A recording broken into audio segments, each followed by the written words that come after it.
मातरम। जय हो भारत का संविधान। भगवान बाबा की जय, भगवान बाबा की जय।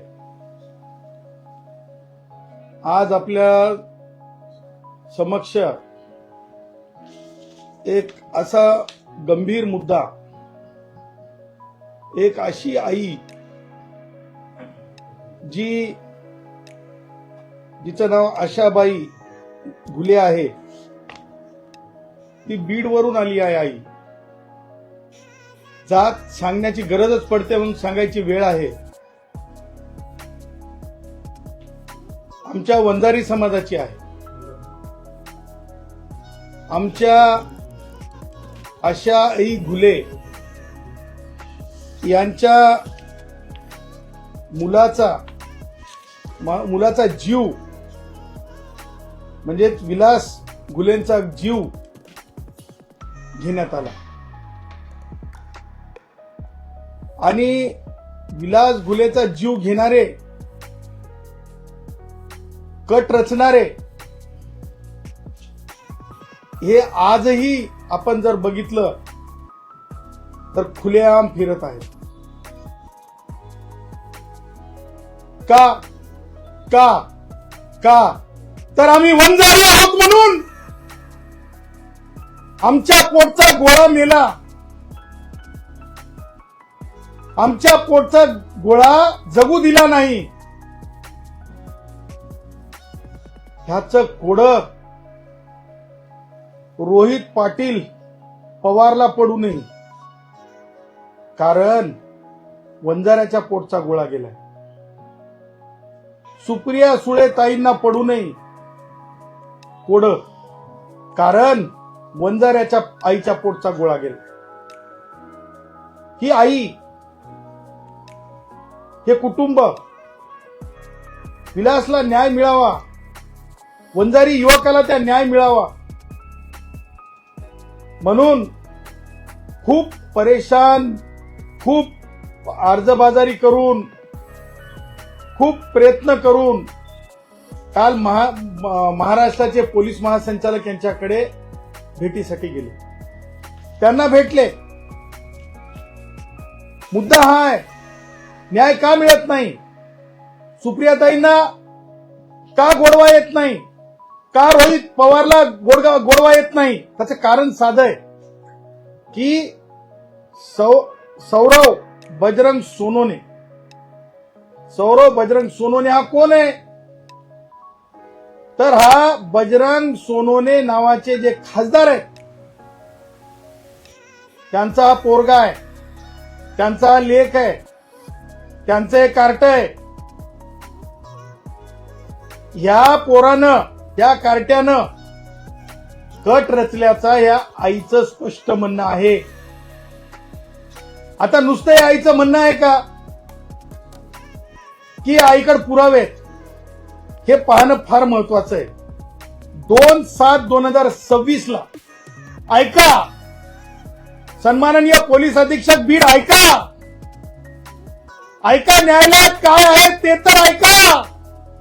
या आईच्या डोळ्यातल्या अश्रूमध्ये काय ते तर ऐका।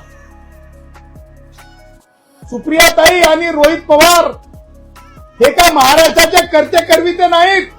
पोलीस अधीक्षक बीड, तुम्ही घाबरू नका, ते कर्ते करविते नाहीत। कायदा काय म्हणतंय हेच तुम्ही लक्षात घेतलं पाहिजे, संविधान काय म्हणतंय हेच तुम्ही लक्षात घेतलं पाहिजे। आणि म्हणून सौरव बजरंग सोनोने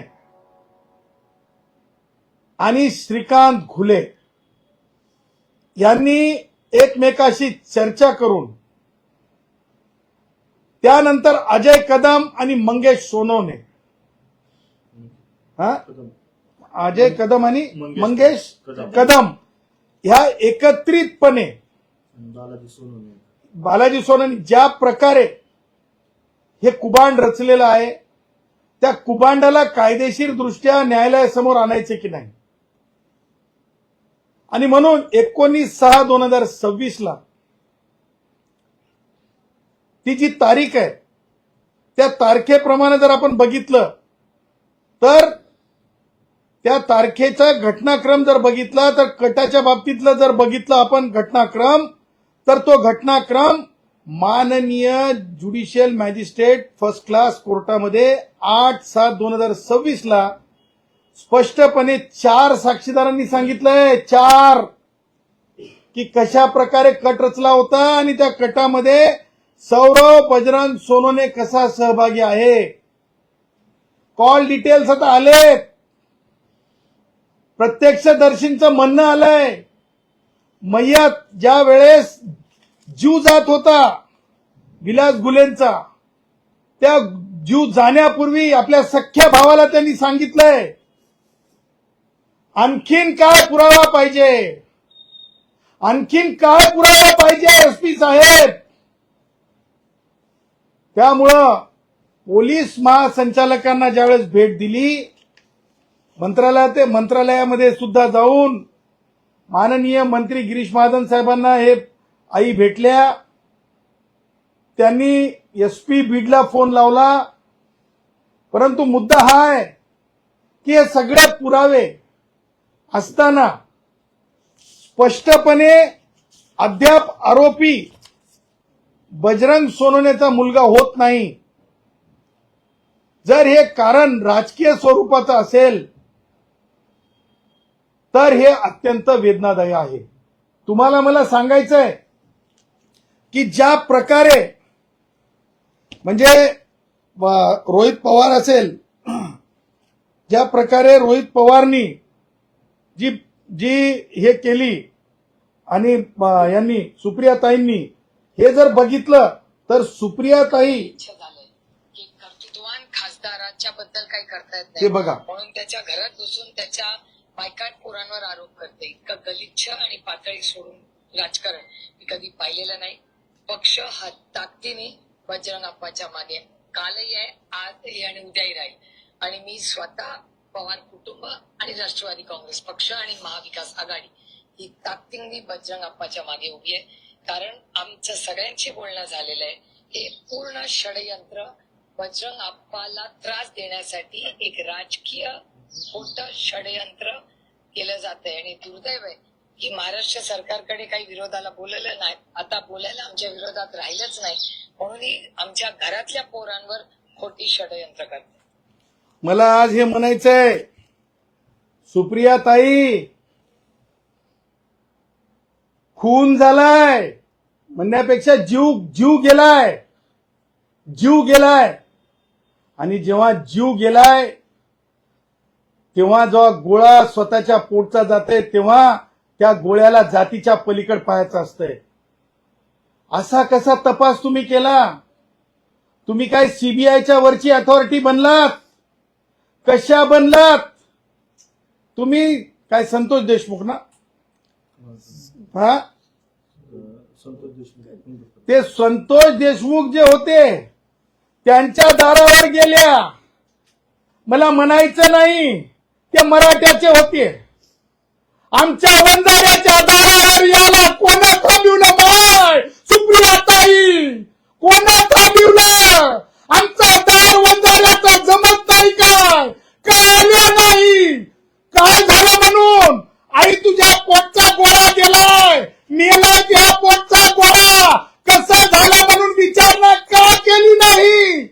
हे शहाणपण का सुचलं नाही? जात बघून घरात दुधायचे राहतात की जात बघून भावना व्यक्त करायच्या असतात? नाही सुप्रियाताई, नाही सुप्रियाताईला लय राजकीय बोलणं येत आहे. मग ताई पार्लमेंट मध्ये म्हणती इतक्या विद्यार्थीचा जीव गेला, पण माझी ताई राष्ट्रवादी काँग्रेसचे वयोवृद्ध पुढारी शरद पवार यांच्या काळात 124 एसटी कष्टकऱ्यांचे जीव गेले. माझ्या ताईंना कधी माझ्या ताईच्या जिभेवर ते येत नाही, कारण ताईला त्या मृत्यूचं राजकारण करता येत नाही. आणि म्हणून त्याच प्रकारे रोहित पवार सुद्धा बीडमध्ये जातात. बीडमध्ये जाऊन रोहित पवार सुद्धा तशाच प्रकारे व्यक्त होतात. मला हे म्हणायचं आहे की या प्रकरणात अद्याप मग मी तुम्हाला 2 गोष्टी सांगू इच्छितो. आमचं म्हणणं नाही जातीवादी काही प्रश्न नाही, पण मराठ्याचं जर एखादा काही जीव गेला किंवा घटना घडली की सर्वपक्षीय मराठा पुढाऱ्यांनी, सर्वपक्षीय मंत्र्यांनी, मग जरंगेच्या आंदोलनात पोलिसांवर अन्याय झाला, तिथं काही घटना घडली तरी सर्वपक्षीय मराठा पुढाऱ्यांपासून, मराठा नेत्यांपासून, मराठा मंत्र्यांपर्यंत एकत्रित व्हायचं, रिंगण करायचं, मंत्र्यांचे राजीनामे घ्यायचे, भटक्या विमुक्ताचे, ओबीसीचे. परंतु तुम्हाला सांगतो, माऊली सोट धनगर आहे, काय जीवाची किंमत आहे. धनगराचं लेकरू गेलं तर काय करायची, एसआयटी काय करायचंय, सीबीआय काय करायचंय, काय करायचंय, जलद गतीनं न्याय. तसंच तुम्हाला सांगतो, 10 तोंडे मुंडकं सापडलं नाही 2 दिवस अहिल्यानगर मध्ये. आरोपी कोणत्या समाजाचे, काय करायची एसआयटी, काय करायचं विशेष सरकारी वकील. फक्त देशमुखच्याच प्रकरणात विशेष सरकारी वकील लागतंय, फक्त देशमुखच्याच प्रकरणात विशेष सरकारी वकील लागतंय, संतोष देशमुखच्या.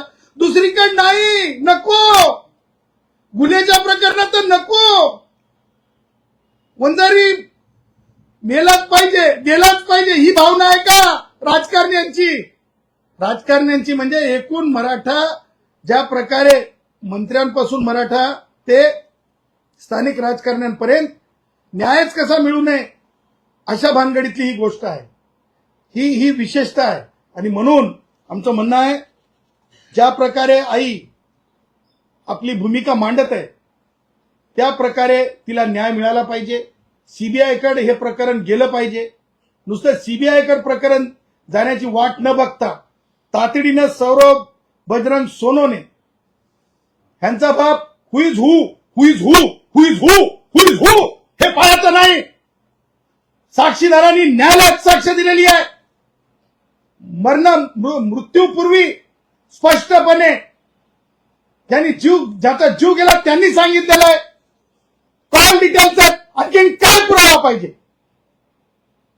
ज्या प्रकारे देशमुखच्या खून प्रकरणात कोणताही थेट पुरावा नसताना वाल्मिक कराड साहेब जेलमध्ये, पण या प्रकरणात बजरंग सोनवणेच्या पोराच्या विरुद्ध पुरावे असताना रान मोकळं हे बिलकुल चालणार नाही.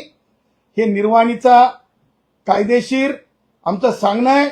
आणि जर हे तुम्ही लवकरात लवकर ह्या सगळ्या गोष्टी करणार नसाल तर आमचं स्पष्ट म्हणणं आहे की येणाऱ्या काळामध्ये या आईनी काय सांगितलं पोलिसांना आणि काय करतील त्या भविष्यात, त्या आईच्या तोंडून तुम्ही ऐका.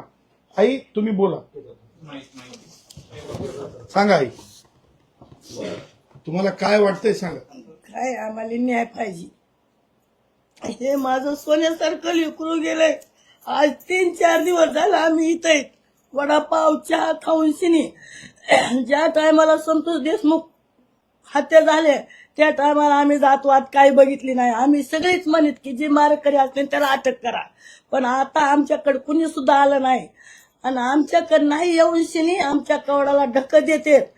रात्रीच्या 2-3 वाजता बजरंग सोनवण्याचं पोरग, त्याला अटक करू नका, त्याचं नाव काढून टाका. मग म्या दार वाजविलं, मी म्हणलं कोण आहे. मी एकच सांगतोय की ते नाव काढून टाका. मग माझ्या मुलाला उठविलं, तवरच माझ्या मुलाला उठूस तर तोंड बांधून घर उघडूस तर अशी वरी पळाली. मग ते मुलगा म्हणला का मी जाऊ का ह्याला पोलीस स्टेशनला. म्हणला वागा जाऊ नको, आपल्यासोबत कुणी नाही, तुझे वडील म्हातारे आहेत, तुझा भाऊ भरल्या रोडवर बोक्सीलाय.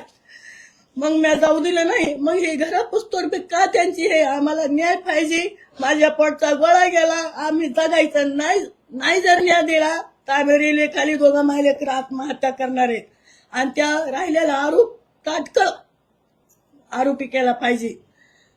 एवढेच आमची मागणी. हात जोडून पाया पडून आमच्या मागं कुणी नाही आहेत ते आम्ही 2 महिलेकर आहेत. आमचे मालक म्हातारे झालेले, जे माझ्या पोटचा गोळा होता ते मारून टाकला, ते कुणाच्या दोषदारीत नव्हता. ते आपलं घर शेती आई वडील सांभाळलं ते त्याच्याकडे होतं. पण माझा कुठं राजकारणामध्ये नव्हता, माझा कुठं बैठकीमध्ये नव्हता, अगर पिदाडी खिदाडी काही नव्हता. आपलं हॉटेल चालविणं, घरी येणं, जेवणं आणि ते आपलं काम बघणं. हे कुणाच्या सुद्धा बैठकीत जाणार नव्हता, राजकारणात सुद्धा जाणार नव्हता. आम्ही कसं जगायचं आणि कसं करायचंय ते आमचा न्याय आम्हाला पाहिजे. आज 3-4 दिवस झाला आम्ही वडापाव च्या वाटावर तिथवर आलो का आमची बिडवाल्यांनी केस उचलली नाही. 3-4 दिवस आमचं पिरियड याच्यामध्ये होतं. ते काही जाग्यावरच मारलेलं नाही. आदिगो चाकून बुकशिलं कुटीवर घेऊन तिथं त्याचे मित्र ह्याला गेले, केजला गेले. तिथं सुद्धा बोलला. आमचा मोठा मुलगा घरी होता. तिथून जाऊस तर काय त्याची व्यवस्था झाली ती त्यानं अंबाजोगाई पस्तोर सांगितले. आणि तिथं सुद्धा ऑपरेशन झाल्यापासून मोहरी तिथं सुद्धा ते मारणार लोक तिथं सुद्धा आलेले होते त्या ह्याला अंबाजोगाईच्या दवाखान्याला. पण आम्ही आमच्याच राडापडीच्या ह्याच्या राड्यात होतो. आम्हाला काही नाही. ते पोरगा ते अटक केलं पाहिजे. आम्हाला न्याय द्या पाहिजे. आम्हाला कुणी हे भेटायला मराठ्याचं लोक आलं नाही. आणि अजून बजरंग सोनवण्याचं म्हणतो मी वाघ आहे, वाघाच्या पिल्ल्याला कुणी सुद्धा अटक करू शकत नाही. मग ही का त्याचं असं असं अजून मग इतक्याच्यावर आम्हाला काही बोलता येत नाही. आमचा पोट चालू करू, आमचा गोळा गेला, आमच्या रक्तानं तोंड भरलेत. आम्हाला न्याय द्या. आम्ही काय करायचं? आम्ही गरीब माणूस आहेत, आम्ही शेतकरी माणूस आहेत. आम्ही कशावर जगायचं? हे मुलगा आम्हाला कुटुंबी शेती करून हे करून शेतात कष्ट करून आम्हाला जगीत होता. ते आपला हॉटेल चालवित होता. आता आम्ही कसं जगवायचंय त्याचा आम्हाला उपाय सांगा आणि तात्काळ ते आरोपी अटक करा. दाते साहेबांनी काय आश्वासन दिलं होतं? दाते साहेबांची पोलीसकडे गेलते ना काल भेटायला. गेलतो काय बोलले तुम्हाला? काय शेड काय मला ते नाव येत नाही रे बाबू. ते सीबीआयची मागणी केलेली आहे हो. आणि सीआयडी स्टेटची मागणी केलेली आहे. ह्या प्रकरणामध्ये पुढे सांगायचं झालं तर हे अश्रू हे एकट्या आईच्या गृहीत धरू नका. या सगळ्या भटक्यांच्या गृहीत धरा. अशीच माऊली सोटची आई आहे, अशीच दहा तोंड्याची परिस्थिती आहे, अशीच नांदेडच्या मुलाच्या आईची परिस्थिती आहे, तशीच या घुलेच्या आईच्या अश्रूंची परिस्थिती आहे. का तर आम्ही मराठा नाहीत, आम्ही मराठा नाहीत, आम्ही मराठा नाहीत. त्या आईनं एक गोष्ट सांगितली ज्याची नोंद होणं आवश्यक आहे. माननीय पोलीस महासंचालक साहेब, माननीय पोलीस अधीक्षक बीड साहेब, एक नोंद होणं आवश्यक आहे त्या आईच्या रडण्याची. 3 दिवस प्रेताची विडंबना, 3 दिवस प्रेत, 3 दिवस प्रेत. एका लेकराच्या पोटच्या गोळ्याचं 3 दिवस प्रेत. सुप्रिया ताई 3 दिवस प्रेताची जेव्हा हेटाळणी होते आणि 3 दिवस आईला माहित असतंय की माझ्या लेकराला कोण कशा प्रकारे त्याचा जीव घेतलाय, त्यावेळेच्या वेदना आठवा सुप्रिया ताई आणि रोहित पाटील पवार. हे तुमचं गलिच्छ राजकारण चालणार नाही. आणि म्हणून ह्या कुटुंबानं सांगितलंय की येणाऱ्या काही दिवसांमध्ये अल्पावधीत ते समाजाच्या वतीनं काय करणार तुम्ही आता? उपोषण करणार आहे. हा, समाजाच्या वतीने भाऊ आहेत त्यांचे, उपोषण करणार आहे. समाजाच्या वतीनं उपोषण करण्याचा निर्णय घेतलाय.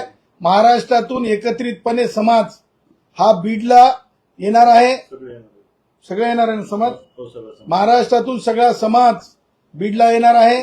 आणि म्हणून तातडीनं हे प्रकरण सीबीआयला देण्यात यावं. तातडीनं न्यायालयाचे निरीक्षण न्यायालयाकडे जबाब झालेले आणि न्यायालयाकडे सत्यता लक्षात घेता तातडीनं बजरंग सोनवणेच्या पोराला एफआयआर मध्ये आरोपी करून थातूर मातूर तपासाच्या आधारे चार्जशीट होता कामा नाही. थातूर मातूर तपासाच्या आधारे चार्जशीट होता कामा नाही. लक्षात ठेवा, हे कायद्याचं राज्य आहे, देवेंद्रजींचं सरकाराचं राज्य आहे. थातूर मातूर कोणी पोलीस अधिकारी कर्मचाऱ्यांनी दबावाला बळी पडू नये. आणि तसंच दबावाला बळी पडणं हे मला असं वाटतंय की येणाऱ्या काळामध्ये समाज ज्यावेळेस एकत्र येतो, समाज जेव्हा बोलायला लागतो, तेव्हा मात्र पोलिसांना भांबेरी फुटल्यासारखी होता कामा नये. त्यासाठी पोलीस अधीक्षकांना माझी विनंती आहे की तातडीने सगळे पुरावे आहेत, आरोप नाही आहेत, पोलीस अधीक्षकांवर हा नुसता आरोप नाही आहे, हे सगळे पुरावे बघून त्यांना आरोपी करावं आणि त्यांना अटक करावी, अशी या प्रकरणामध्ये आमची मागणी आहे. दुसरं प्रकरण म्हणजे दुसरी बाब आपल्याला अधोरेखित करायची आहे थोडक्यामध्ये. तर ज्या प्रकारे म्हणजे माननीय उच्च न्यायालयाने ह्या म्हणजे हॉटेल्सवरील कारवाईच्या बाबतीत जे मत व्यक्त केले, मला असं वाटतंय की पंचतारांकित हॉटेल म्हणजे लिजिटिमेट क्रिटिसिझम आहे, लिजिटिमेट क्रिटिसिझम आहे, लक्षात घ्या. श्री मुंडे साहेबांनी ज्या प्रकारे त्यांच्या कार्यालयाने, मुंडे साहेबांनी म्हणण्यापेक्षा त्यांच्या कार्यालयाने, एफडीए प्रशासनाने जी कारवाई केलेली आहे, मग ते कोणते 5 स्टार हॉटेल असो, 7 स्टार हॉटेल असो, तिथं जर म्हणजे ज्या प्रकारे कायद्याचा भंग होऊन काही गोष्टी घडल्या असतील, घाणीच्या बाबतीत असतील किंवा इतर काही कारणं असतील जे मनुष्याच्या आयुष्याशी संबंधित आहेत आणि तिथे कारवाई झालेली आहे, मग ते 5 स्टार हॉटेल असो, कोणते हॉटेल असो, तर अशा प्रकरणात माननीय उच्च न्यायालयाने ज्या प्रकारे माननीय सर्वोच्च न्यायालयाने कायदा केलेला आहे, सर्वोच्च न्यायालयाने कायदा केलेला आहे की अल्टरनेट रेमेडी म्हणजे अपीलची तरतूद असेल, रिव्हिजनची तरतूद असेल, तर तिकडे जाण्याचं सांगितलं जातं आणि नेहमीच माननीय उच्च न्यायालय तसं सांगत असतात. उद्या आमचा वडापाववाले 1 लाख वडापाववाले ते माननीय उच्च न्यायालयामध्ये जर एक वडापाववाला आला तर ऐकणार आहेत का? की त्यावेळेस गरिबांसाठी असं व्हायला नको की वडापाववाला आला आणि म्हणून त्याला अपीलचा रस्ता दावला, वडापाववाला आला आणि अपीलचा रस्ता दावला, असं होता कामा नये, ही भावना आहे. आणि म्हणून 5 स्टार हॉटेलवाल्यांना जस्ट ते म्हणजे खूप मोठे आहेत, त्यांच्याकडे खूप मोठी यंत्रसामुग्री असते, म्हणून मान्य उच्च न्यायालयामध्ये ते प्रकरण येऊन आणि महाराष्ट्रामध्ये ही सामान्य जनमानसाची भावना आहे की ज्या प्रकारे दुधाच्या बाबतीमध्ये गांभीर्य आलंच पाहिजे. उद्या आज 5 स्टार हॉटेलवाले म्हणायला लागलेत, त्यांना आपण गृहीत धरायला उद्या म्हणजे मला अत्यंत वेदनादायी आहे गोष्ट. माननीय मुख्य न्यायमूर्ती घुगे साहेबांना with a due respect, complete respect सोबत ते जे उदाहरणं दिले गेले की माझ्या टेबलवर 2 झुरळं वगैरे, जे मी माध्यमांकडून पत्रकारांकडून ऐकलं, ते मला असं वाटतंय की तशा प्रकारचे उदाहरणं समोर ठेवून एखाद्या म्हणजे अन्नाशी संबंधित, अन्न पाण्याशी संबंधित बाबींवर टेक्निकली कॉम्प्रोमाइज, अदरवाईज कॉम्प्रोमाइज होण्यासारख्या परिस्थिती निर्माण होऊ नये. उद्या जर अधिकाऱ्यांनी असा विचार केला की अरे नाही आपण कारवाई केली आणि म्हणजे अपीलची गरज नाही, रिव्हिजनची गरज नाही, लोक डायरेक्ट हायकोर्टमध्ये चालले, तर मग मला असं वाटतंय की कायद्याचा मेस होण्याची शक्यता आहे. वडापाववाल्या भावाला सुद्धा तोच न्याय असावा, पंचतारांकित हॉटेलवाल्याला तोच न्याय असावा. पंचतारांकित हॉटेलवाला लाडोबारे लाडोबा, लाडोबारे लाडोबा, लाडोबारे लाडोबा असता कामा नये. उद्या दूधवाले तसंच करतील. उद्या त्याच्यानंतर खरं आहे तुम्हाला सांगतो, शाळेच्या जवळ कोणत्या आईवडिलाला पालकाला कोर्टाला आवडेल की शाळेजवळ म्हणजे गुटखा वगैरे किंवा शुगर कोटेड पदार्थ असावं ज्याच्यामुळे, किंवा चरबीयुक्त पदार्थ असावं, कोणत्या आईवडिलाला आवडेल? कोणत्याही आईवडिलांना ते आवडणार नाही. अशा परिस्थितीत एखादा विभाग, मला हे म्हणायचं नाही की आपले माननीय मुंडे साहेब ज्या प्रकारे काम करत आहेत त्या जिथे कायदेशीर चुकीचं असेल तिथे कायदेशीर चुकीचं ठीक आहे, परंतु ग्रॉसली त्या कामावर, त्या कार्यप्रणालीवर प्रश्नचिन्ह उपस्थित होता कामा नये. आणि म्हणून लिजिटिमेट क्रिटिसिझम असावं. त्या अर्थानं माझं असं म्हणणं आहे की आरोग्याशी केवळ रिॲक्शनरी, आता न्यायालयाने ऑर्डरमध्ये तसं लिहिलंय का 2 झुरळ स्वतःच्या टेबलवर वगैरे, तर मला असं वाटतं कोणतंही न्यायालय तशा प्रकारचं लिहित नाही. आणि म्हणजे त्यामुळं रिॲक्शनरी बाबींचा आज सोशल मीडिया आहे, त्याचा फायदा उद्या हे जे सगळे असे एलिमेंट्स असतात, समजा उद्याच्याला पंचतारांकित हॉटेलच आहे, तिथं जर म्हणजे काहीतरी कारणानं म्हणजे जेवण व्यवस्थित नाही, पाणी व्यवस्थित नाही, किंवा काही कारणानं हायजिनिक गोष्टीमुळं एखादा फॉरेनर जर आजारी पडला त्याचं उत्तर आहे का? त्याचं उत्तर कोण देणार? ते पांचतरंगीत हॉटेलचा मालक कोण आहे हे फार महत्वाचं ठरत नाही. कोणत्या देशामध्ये फॉरेनर बिमार पडला देशाची बदनामी होते, राज्याची बदनामी होते. तिथे नेशनचा विषय असतो आणि जिथं देशाचा इब्रतीचा विषय असतो तिथं मला असं वाटतंय की व्यक्तिगत आस्थापना यांना माननीय न्यायालयाने उलट असं म्हणणं अपेक्षित आहे की तुम्ही जास्तीत जास्त हायजिनिक काळजी घ्या. असं म्हणू नये की हा देश आहे, या देशामध्ये बडे बडे काय म्हणतात ते पिक्चर मध्ये बडे बडे देशों में छोटी छोटी बातें होती है बघा, जयश्रीचं लय पक्का. हा, तर ते तशा प्रकारचं जर झालं तर कायद्याचा मेस होऊन जाईल ना. बडे बडे देशों में छोटी छोटी बातें होती है असं नसतंय. माननीय घुगे साहेब तुम्हाला हात जोडून विनंती आहे, लिजिटिमेट क्रिटिसिझम आहे, जर वेळ मिळाला तर न्यायालयात येऊन, कारण अनेक जनतेतील सामान्य नागरिक मला येऊन भेटत आहेत, इंटरव्हेन्शन अप्लिकेशन दाखल करून पंचतरंगीत हॉटेलवाला कौन है कौन है कौन है, कोई मतलब नाही, कोई इम्पॉर्टन्स नाही.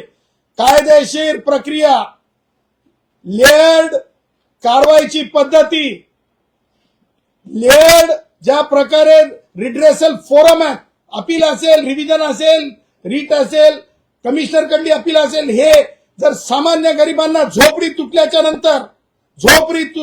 नंतर रिड्रेसलसाठी जावं लागतंय फोरम कडे, तर पंचतारांकित हॉटेलवाला जस्ट बिकॉज तो खूप मोठा टॅक्स पेयर आहे किंवा तो खूप मोठा बलशाली आहे किंवा पैसेवाला आहे म्हणून बिलकुल कोणतीही गोष्ट वेगळ्या प्रिव्हिलेजनं पाहण्याची गरज नाही, असं देखील माझं म्हणणं आहे.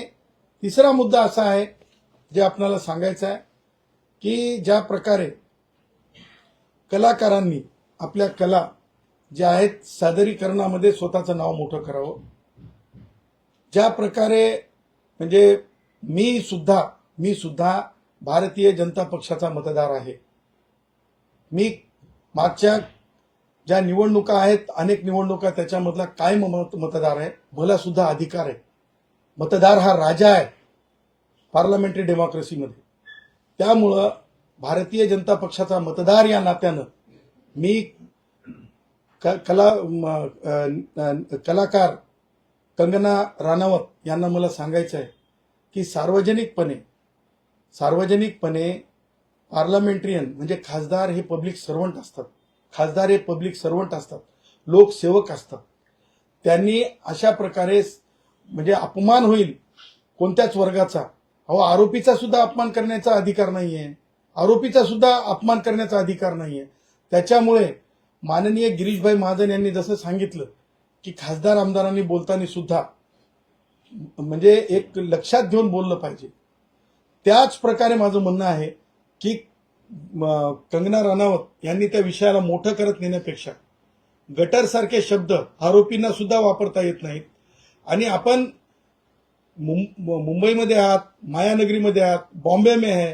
कंगना जी आपको पार्लियामेंट्रियन बनाया, जनता ने बनाया, जेनजीओ ने बनाया, युवकों ने बनाया, क्योंकि मन की बात मोदी जी युवकों से करते हैं, छात्रों से करते हैं. हम जो भाजपा के वोटर है हमने बनाया. यह सत्य है.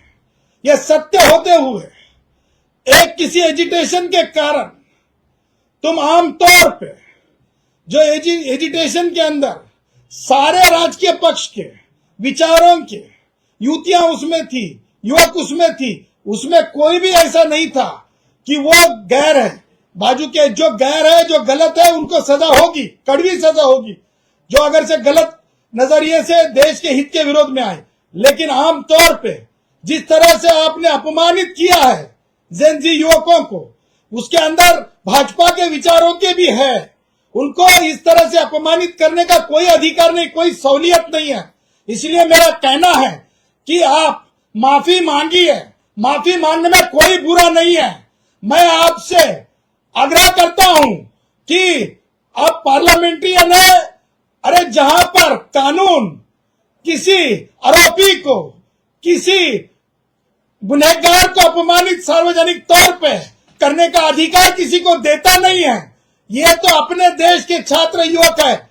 जो गलत है उनके बारे में आप चिट्ठी लिखिए, आप कार्रवाई की मांग कीजिए, लेकिन युवा युवतियों के बारे में बिल्कुल ये आप नहीं करना चाहिए। आपने माफी मांगनी चाहिए और मेरा ये कहना है कि आप माफी मांगेंगी, क्योंकि कलाकार ओपन माइंडेड होना चाहिए। कलाकार कोई ब्राह्मण, कोई मराठा, कोई पिछड़ा, कोई आदिवासी जात के साथ कलाकार नहीं होता है।